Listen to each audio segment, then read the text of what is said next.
Hey guys, Rachele here with Amethyst Ascension, and yes, I'm still wearing the same blue top and my hands look the same because I am recording all these videos all at the same time. So work smarter, not harder, right? So I am doing a walkthrough of the Shaman's Oracle. This is an Oracle deck that I picked up from my local metaphysical store. I did show it in my previous massive haul video, and it's by John Matthews and Will Kingham, and this is watkinspublishing.com. Yeah, Watkins Publishing. So it says about this: journey to the world of the spirit and allow the ancestors to guide you. Created by practicing shaman John Matthews, this highly original and atmospheric oracle deck will lead you on a powerful journey of self-discovery, revealing insights that will keep you to answer life's most vital questions by allowing you to reach back and access the ancient wisdom of the first shamans through the medium of cave art. It is a 52 oracle cards, beautifully illustrated with evocative images based on original cave paintings from around the world. So it's not the actual, but it's based on the actual cave paintings. They're images. A practical guidebook that explains how to read the cards for enhanced self-understanding. So it is in one of these like pull-out boxes, which is nice.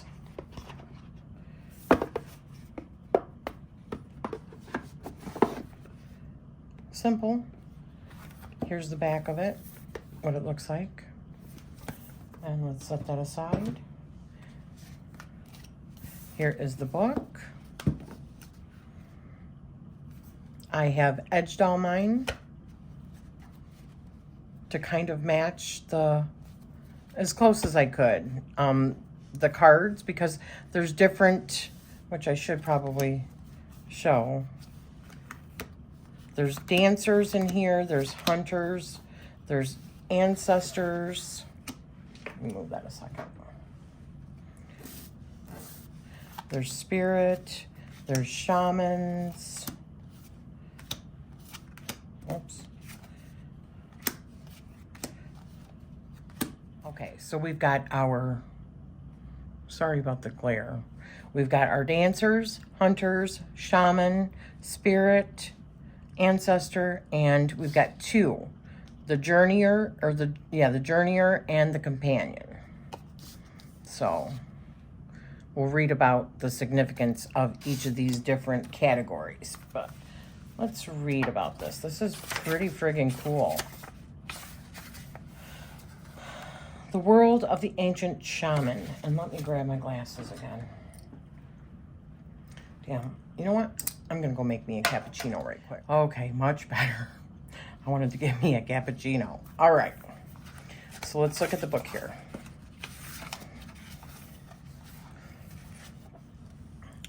Before spoken language evolved, our ancestors communicated through images, drawn or carved onto the walls of caves.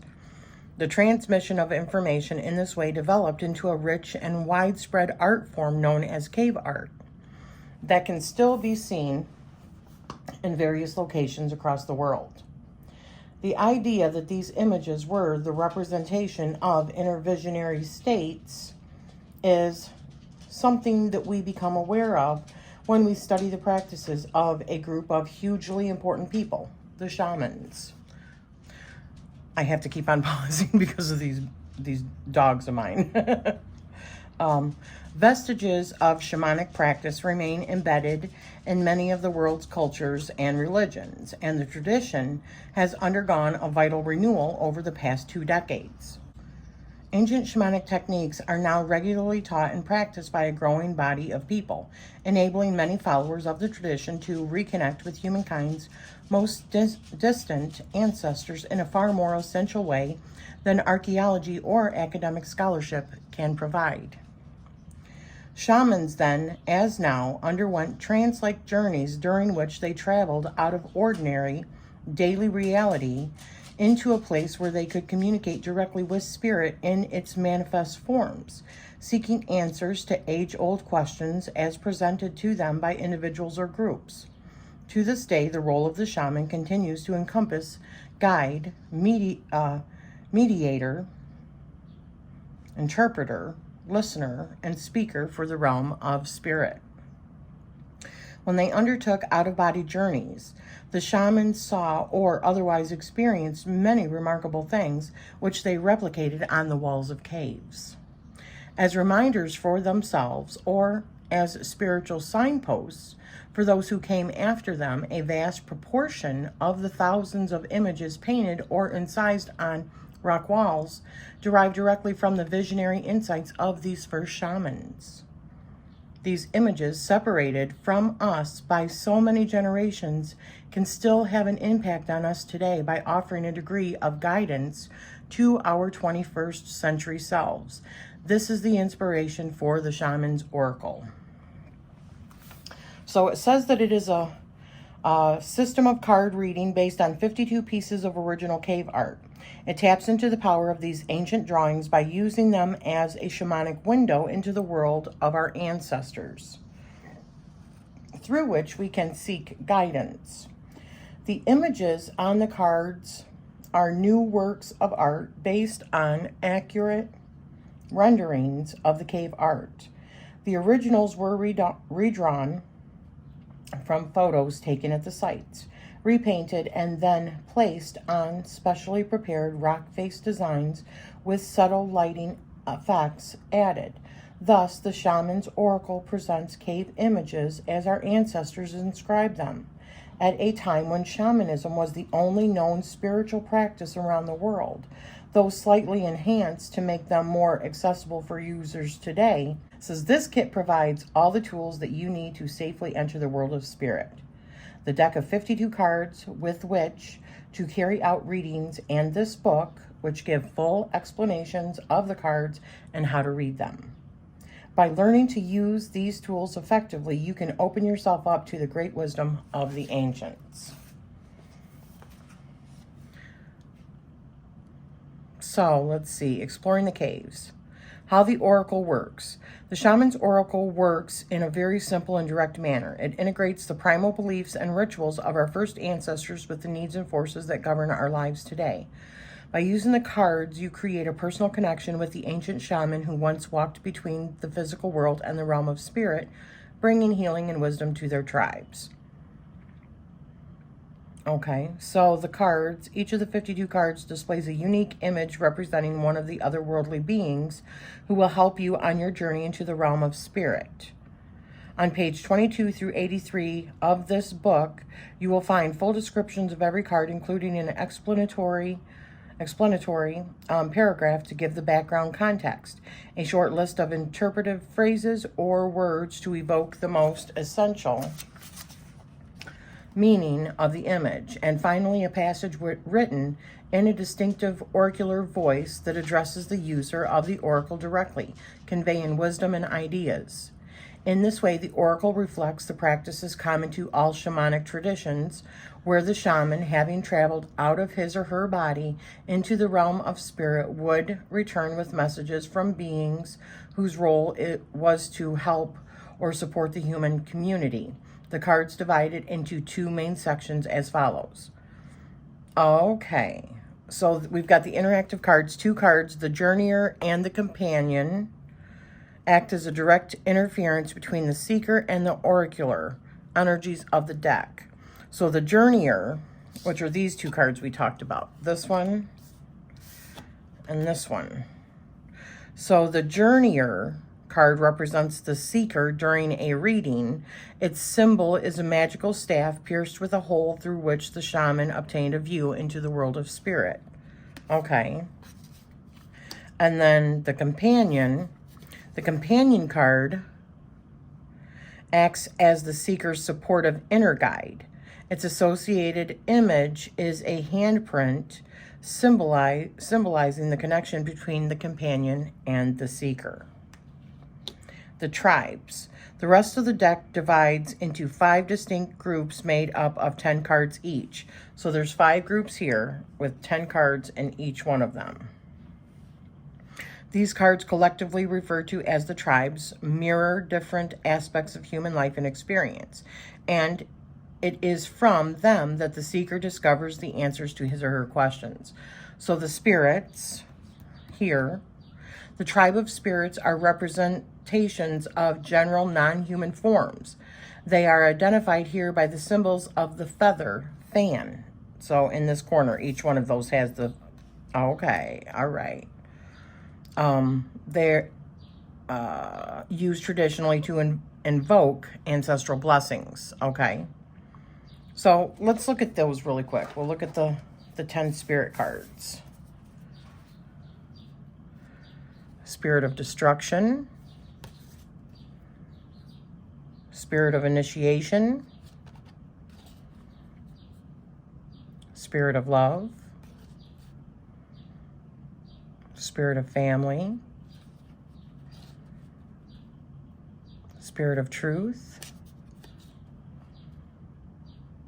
spirit of wisdom, spirit of empowerment, ooh, spirit of challenge, spirit of nurture, spirit of healing, and then we're back at the beginning of those again. And then we've got the ancestors, which are over here. The tribe of ancestors are usually animals representing the primal wisdom of the species. They are identified here by the symbol of the stag's horn, an ancient link with animal spirits. All right, so let's look at these. We've got ancestor of exile, ancestor of tribes, ancestor of guidance, ancestor of skill, ancestor of hope, ancestor of boundaries, ancestor of illusion, ancestor of protection, ancestor of knowing. I wonder if that's supposed to be an owl. Wow. Ancestor of memory. Wow, like a bison. So the next one we have is shamans. The tribe of shamans are those who journeyed into the realm of spirit and recorded their quest on the walls of caves. They are identified here by the symbol of the pouch, used to carry sacred power objects. Okay. So like the shaman's pouch, you'll see in the corner here. But these are the 10 shamans. Shaman of courage. Shaman of tradition. Shaman of loss. Shaman of birth. Shaman of sorrows. Wow. Shaman of song. Shaman of purification, shaman of foresight, shaman of stars, shaman of reflections. Wow. Wow. This just blows me away. Then the next one we have is, you know what, I'm going to put these back in order, or back. The next one we have is hunters. The tribe of hunters are those who sought not only food, but also spiritual insight, identified here by the symbol of the stone spearhead, the oldest weapon of the hunter. So here's the hunters.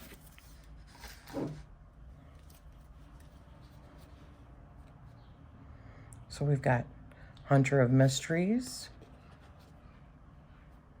hunter of gifts. These are just so freaking cool. You see the little spear. Hunter of conflict, hunter of abundance, hunter of dreams, Hunter of Honor, Hunter of Vision, Hunter of Paths, Hunter of Strength.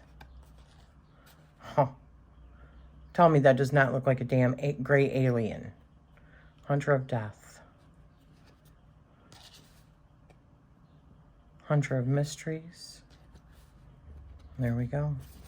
And then the last one is the Dancers. Dancers, the tribe of dancers are those who celebrated or reenacted the visionary truths they experienced, identified here by the symbol of the rattle, which was traditionally used to call upon the spirits. Oh, so kind of like, I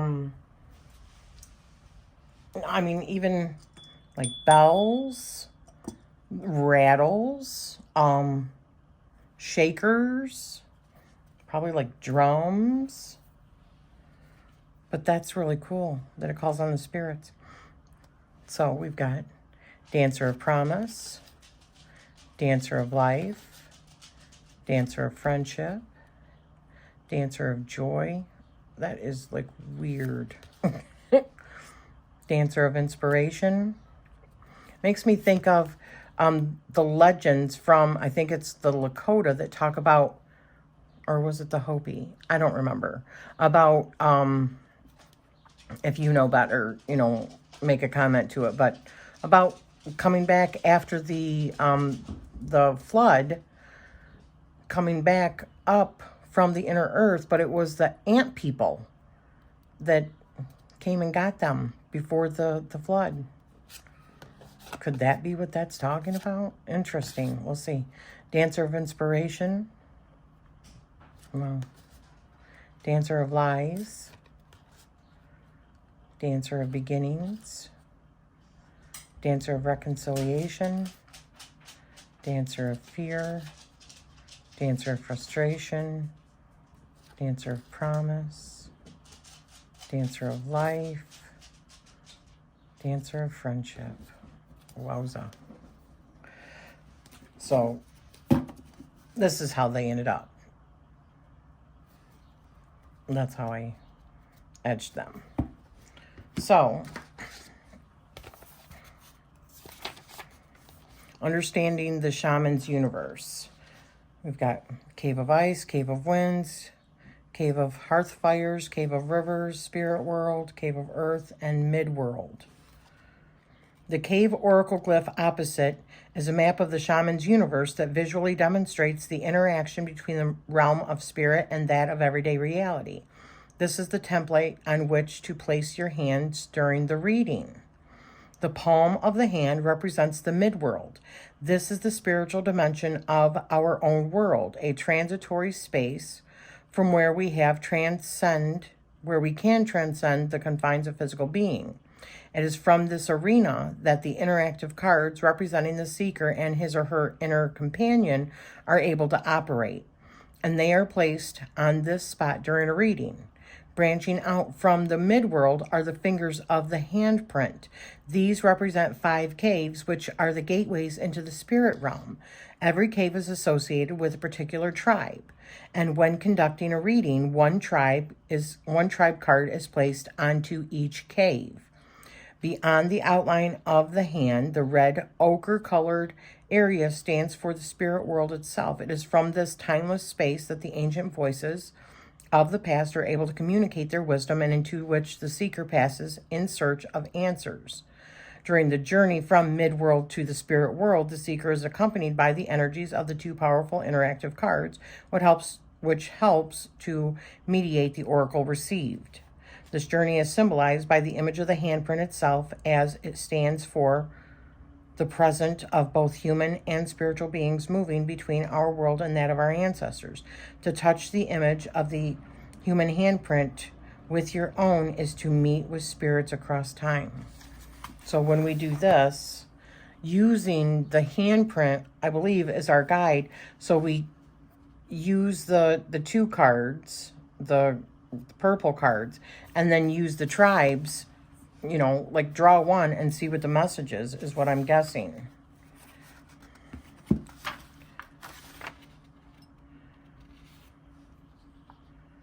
The meanings of the caves.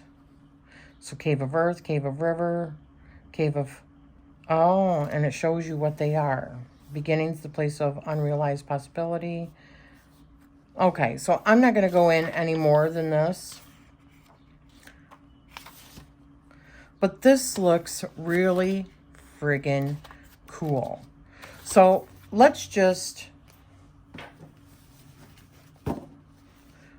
grab, I'm going to shuffle these again because I can always, you know, remess them up. But just to grab one out so we can see how it reads. And I could think of a couple of decks that this would pair well with, like that one, Between the Worlds, I think it's called. I've got it upstairs. I don't have it down here with me, or I think it would look good. It's like the bone throwing deck. I think that would probably pair with this really cool. All right, so let's just grab one card.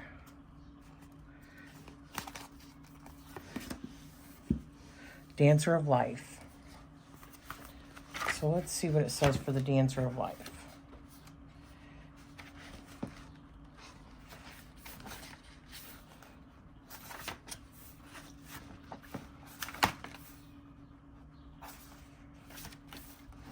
Okay.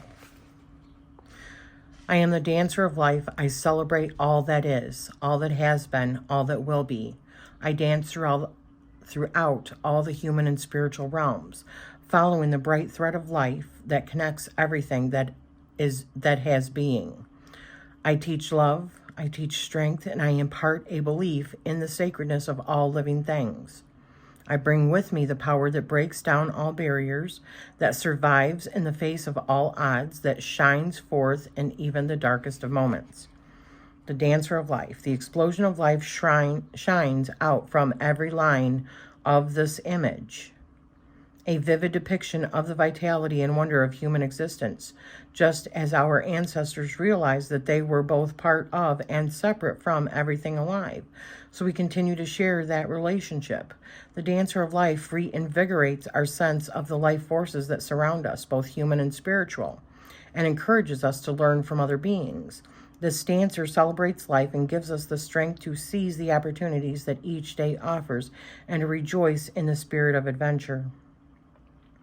Interpretations: energy, fertility, hope, celebration, joy in all things, living in the now. How appropriate. I think I just said that for a previous video I recorded today about living in the now. Entering into awareness, soul, endurance, respect for others, and endless possibilities. So I am excited to work with this particular deck now that I have even more of an understanding of how it works since doing the this little bit of a walkthrough. If you have any questions, please just leave me a comment down below. Do you have this deck? Have you worked with this deck yet? I would love to know. But I will be putting a link to where you can purchase this. I believe you can get it on Amazon. And thank you for spending this time with me. And I am sending you love always. Thank you.